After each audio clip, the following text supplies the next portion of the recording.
Hello everyone, I'm back with another video, and in this video I will be talking about how to fix you denied read contacts permission and can't show contact info problem. So this is basically because you have not allowed the contacts in your phone app. So in order to allow it again, you will need to go to settings.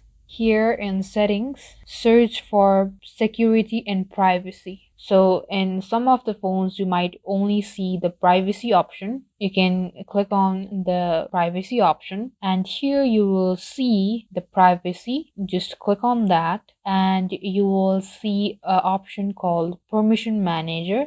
Here, go to contacts and search for your phone app. So if you can't see your phone app here, just click on the three dots at the top right corner and click on show system. So it will show all the system that is associated within your device, and you will see your phone app there. Go there, and it's probably that it's in don't allow. Just make sure it's allowed and you're good to go. Thank you guys for watching. Like and subscribe for more videos, and I'll meet you guys in the next video.